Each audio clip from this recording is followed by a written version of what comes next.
All right, welcome everyone, and thank you all for staying tuned here today. Hope it's been an exhilarating past couple of hours, and we'll hopefully make it a little bit more energized now with our panelists. So maybe we just kick things off by just getting a little bit of an intro from everyone. I think some of the panelists you've heard today already, but maybe they can give a little bit of intro about themselves, maybe how you first got involved in the crypto and blockchain space, and also a little bit about your companies as well. Would you like to start? Thanks, Charles. I'll start. Andreas Traum, partner with the PwC in our consulting business. Yes, as I say, how we got started in crypto. So I've been working in capital markets all my career. My first project was building an electronic stock exchange for securities. And I really got into crypto only when stock exchanges started going crypto, because I thought that was very interesting to see new assets being traded on such an infrastructure. And for me, it's exciting to see the development of digitalization of financial market infrastructure, which started back in the 90s. So it's just more of what we had, and it's interesting to see what's still out there to come. Fantastic, thank you so much. Yeah, I'm Thomas Tillman from WIPOC. Well, I have a bit of a untypical career as a lawyer, because it was more than 15 years I was in-house as a lawyer, but in-house. And then changed, as a colleague said, to the dark side of the power and became an independent lawyer. Well, the first time that I got in touch with the crypto world was a call of a client, a US client, who wanted to make an ICO in Germany. And they asked us how they could do that, and I thought this is a good question. And we had no clue, to be honest, no clue. But we somehow managed to go through this call and called BaFin, and realized they have no clue as well, and so we got into discussion, and that was my first touch point with the crypto scene, and since then we digged deeper and deeper and deeper, and now are quite deep already. Yeah, hi, I'm Marcus. I'm working for Define as a senior manager, and a little bit to my background, I have a background in financial mathematics and also like a PhD in physics. And I also entered the dark side at some point in my life, because before I was really, say, involved in science and looked into diffusion processes, and then I went into the finance world, and I saw, okay, they're doing similar things, at least on the valuation side. So I spent like the first 5 years in consultancy in valuation projects. And this was also the time when I got involved, say, with crypto, because like it was, I can remember it was some around summer 2015. I was at the banking client, and I saw interest rate or structured interest rate products, and I always asked the client, hey, where can I get the data? And how the mechanics works actually, because they're really kind of complicated products. And that's okay, you have to go to this department or this department. And I was wondering as a physicist, hey, why don't they just implement a simple kind of class? I can just look into mechanics, understand the problem, and I can evaluate the thing.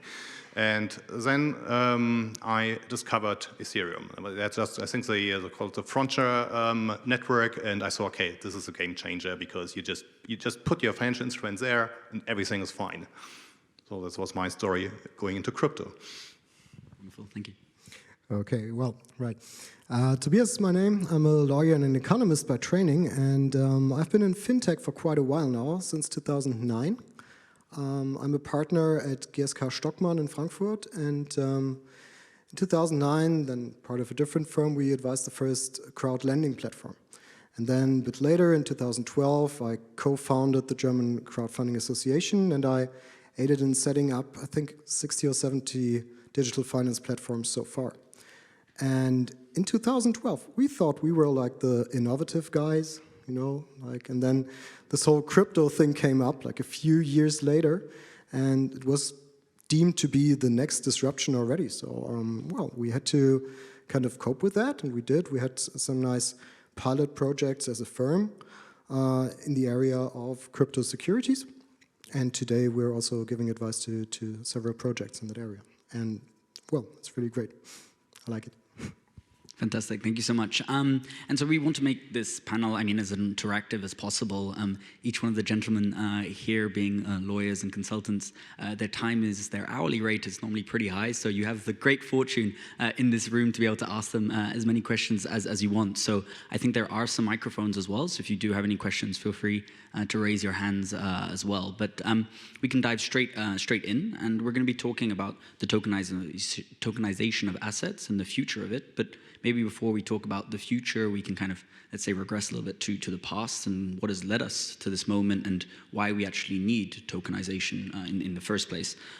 So maybe we can talk, Andres, maybe first, what's kind of currently wrong with the current system or current assets, and why is there a need for tokenization to begin with? I'm not sure if we really want to say what's wrong with the current infrastructure, but more kind of the question, why do we need assets, or what benefits they bring? And I think we talked a lot about some of the potential, positive usages of tokenization. I think it just, opens up the playing field. I think what's very interesting to see is how new entrants into the financial ecosystem actually using this technology, and some of them being just younger, being smarter, being bolder, being more bullish than the traditional players, actually reap those benefits, and they can play a very important role in shaping this ecosystem. And if we look at a larger extent, I think that tokenization of assets and increasing accessibility worldwide, reducing transactional costs, once everybody is on those platforms and actually using those protocols on a more end-to-end process, I think it brings great benefit to the accessibility of financial infrastructure to everybody worldwide, even to some underdeveloped economies. I think there's a lot of benefit in that. We talked about the projections of how much liquidity is going to be tokenized in the next few years, and I think that growth is exponential. And we actually have the possibility to put assets that today we don't have access to, or we don't have high liquid access to put that into a tokenized infrastructure, and thus create that access to people worldwide. And eventually, once we're not talking about Ethereum gas costs anymore, you actually reduce transactional costs, and therefore just lower burdens and make it more accessible. And I think that's one of the big advantages that we see for tokenization. Fantastic, thank you. So accessibility, transaction costs, you mentioned illiquidity. Are there any other points or anything else any of the panelists would like to comment on?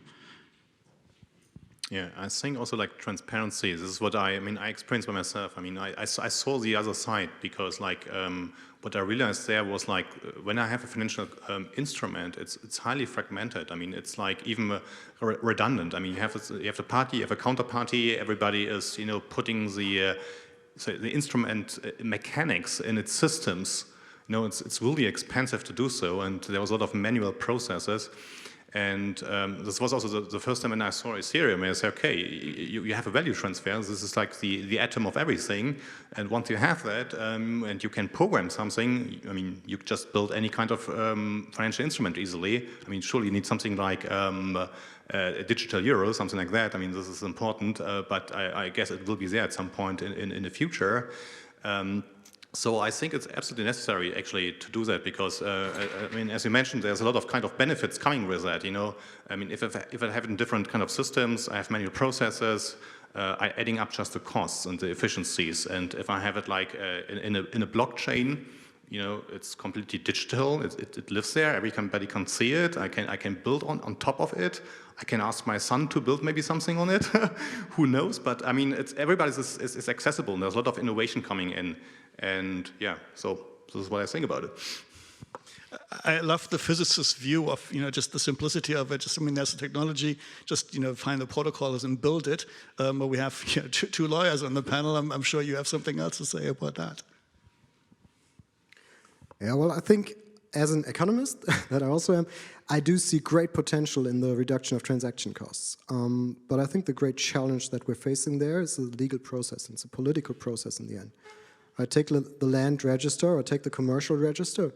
These are registers with a standardized content. So it would be possible to put them on a blockchain, obviously. But it's a political process. There are stakeholders, there are authorities, there are notaries public, there are all kinds of people that, that maybe, well, act counteract that in some kind. And this is the really interesting thing for me, and that we also need to achieve as crypto enthusiasts, if you want to put it like that, because if we don't get this interface right, then the whole, I think, efficiency thing will be lost to some degree. Yeah, I think that there are two interesting aspects in these two answers here. The one is indeed the problem of, well, tokenization of assets which are registered, like real estate, for example. You cannot just tokenize a building because it's registered. Transfer of ownership is only possible with the registration, and that is not the registration of the blockchain, but in the land register. So when we see today tokenization of real estate, we are not actually talking about the tokenization of real estate. We're talking about bonds, tokenized bonds that are issued by SPVs which own real estate. So this is certainly one of the challenges that we have to face in the future. Can we really tokenize every asset, and how can we do it? And the second thing is that you said your son can build something on it. What I always ask myself, I mean, this is not a legal question, it's more a commercial question. How is the market? We are always talking about the potential that we have and the efficiency that can be gained, and what is possible with this new technology. But if we really want to have a great breakthrough, we must somehow reach the retail market. And is the retail market really prepared for that? Often the answer is, well, the new generation, they are much more in the digitalized world than my generation, for example. But it will take some time before the new generation has the money they need in order to invest. So this is not something that happens in the next 2 or 3 years. So I would be interested, I don't want to take the role of the moderator, but I would be interested in how these commercial guys here look at the market, at the acceptance rate, let's say, in the market. If you allow, happy to jump in on that, because I'll get him a coffee.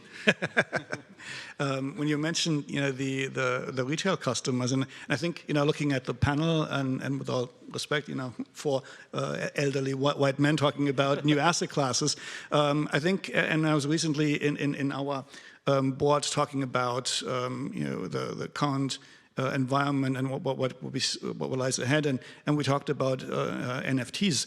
And I think what's important to understand is there is a significant market out there already with retail customers, the younger generations.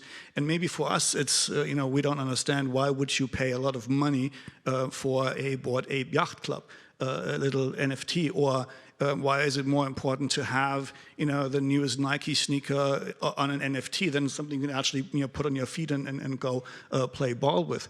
But the reality is, if you just look at, the 25 billion that already went into the NFT market last year, there is a market demand. It's already there.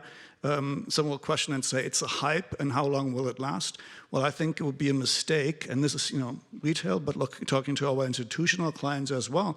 I think it would be a mistake to neglect that market, and I think that's just one example of the new demands, and I think all of that is changing. And looking back the last 20, 25 years, we're not used to that, but we need to accept it. It is the new reality, and I think that brings a lot of market demand. Fantastic, please. Yeah, I mean, I see it also with the young. I mean, I'm also not that young anymore, but I sometimes see it with my kids, and especially with the younger generation, because they really kind of online. And I mean, I heard about this concept of the metaverse, and I think this is something where you would use it, because if you just move within a kind of virtual world, and you want to move around, you want to move your assets with you, and whatever your assets are. I mean, often you think about this kind of tangible assets or these kind of classical assets, but I think for the younger generation, you also have completely virtual goods. They want to have getting from one game to another game. There's also kind of assets, and you can attach ownership. You can attach a lot of kind of functionality to that.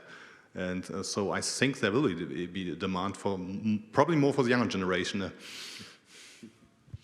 Yes, definitely. I mean, the whole metaverse topic is a really interesting one, right? Whereby I do believe we've all been living more in our digital world than even in the reality. I mean, we have some of our members here that are more on their phones than listening to us, but that's another topic whereby we are really connected quite highly to our devices, and I think we're ever more going to be so. And so further to that, we actually look to a certain extent at Fidgetals. If anybody in the audience knows what that is, it's essentially when you can buy an NFT and then you can actually go from the digital world to the real world instead of going from like the real world into the digital one. I mean, and from, let's say, the commercial perspective and the regulatory perspective, if you're buying a house in the sandbox or in the metaverse, does it have the same constraints as if you were doing so in the real world? And let's say, commercially speaking, how is it currently being adopted, or how are the regulators looking at this, or how do you look at it from the client's perspective? Well, how do the regulators look at this? I don't know. I don't think that the regulators really made up their mind. I mean, that is something completely new, and there are a lot of challenges, regulatory challenges that have to be taken, and that we're currently facing, and that are currently not even started to be discussed. So it would be, I think, not very reasonable to say that I know or understand or can assess how a regulator would see it. But we have, of course, some regulations that might apply. For example, can an NFT be an investment token, which would mean that under German law at least, it's a financial instrument. And when it's a financial instrument, you need a license to trade it. So a platform, for example, that where you could trade NFTs on might require a license. Of course, there are arguments why this is not the case, but this is still under discussion. And I think we will, or from my general impression from regulators, they will try everything to make it a regulated market because they see, of course, the potential it has, and they see that a lot of retail customers will be involved in that, and that, of course, raises questions with regards to consumer protection, and it raises questions with regard to regulation. So I would assume that we will face in the future a lot of discussion about how can it be regulated? Can it be regulated in the current environment, or do we need new regulations? This is something that is upcoming, and I think nobody can answer it by now. Well, I agree. I think also from a legal perspective, it's important to always look into what does the token represent and how is this affected legally, right? So to stick with your example now, I buy the virtual house. If this shall grant me ownership to the actual house, then I will still need to register in the land registry, right? As of today, as of the legal system of today. So in order to affect that, as you already mentioned, you need to take all kinds of detours. And if you're discussing this with institutional investors, then you always have to explain, why do I take that detour? Why another structure for that? Why more legal uncertainty? Why more transaction costs in the end, if I could just be entered in the land register? So, and this is, for me, the central topic that we need to address. You asked about adoption of the metaverse, and I think just looking back at the last 2 years of COVID and working in very just remote and virtual meetings, I think very much already feels like we are in a metaverse than in a real world. But in terms of the adoption, commercial mindset.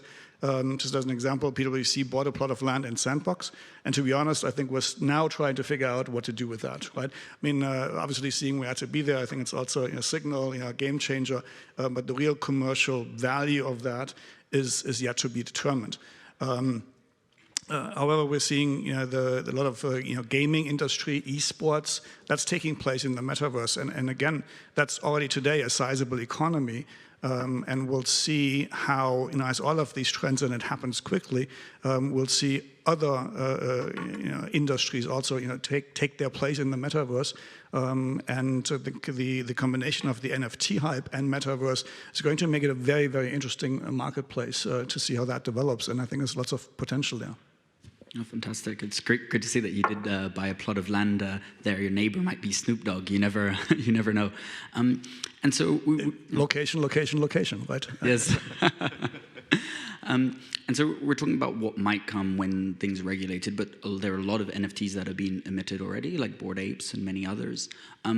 When they do become regulated, what will happen to, let's say, all those that are emitted in the past? For example, PwC just bought that piece of land. When it becomes regulated in the future, like, are they going to backtrack on some of the projects that happened, a little bit like what happened with the ICO craze in 2017? Or what do you believe is going to happen to these people in the future?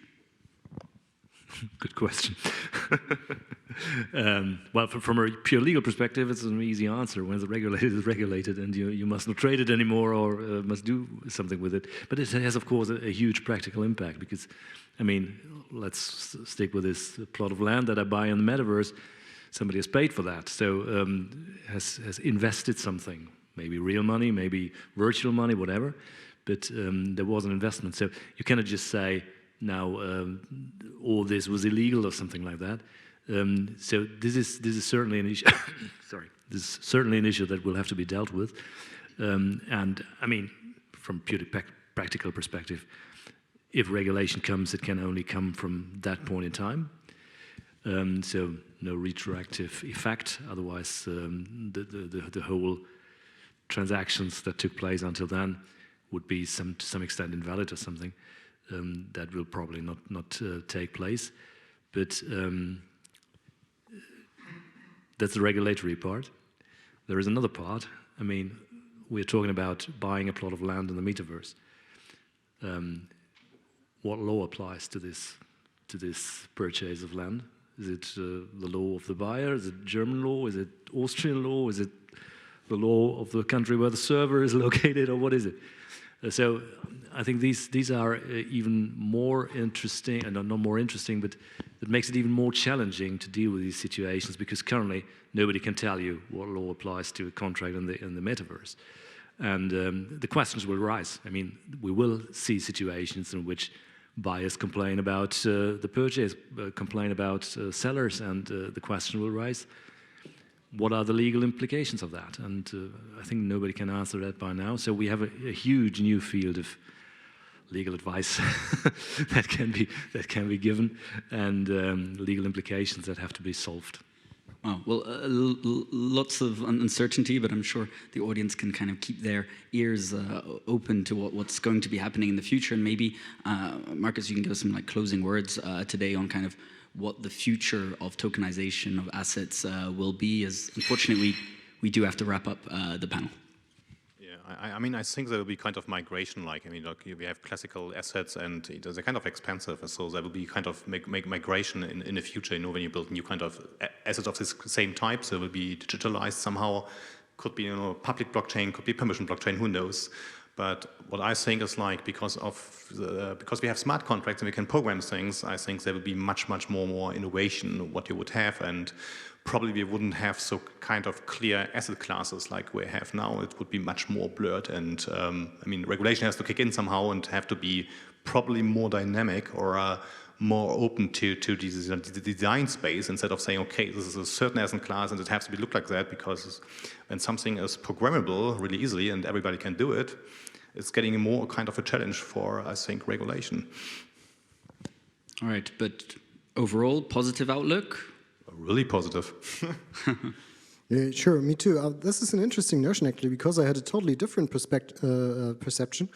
I thought that we would need to standardize everything and, put it in neat little boxes in order to put them into blocks then and on the blockchain, right? So, well, more openness would certainly be desirable. Fantastic. Boxes to blocks, but maybe we can think a bit outside the box for everything to come in the future. Thank you all so much for listening, and yeah, see you very shortly.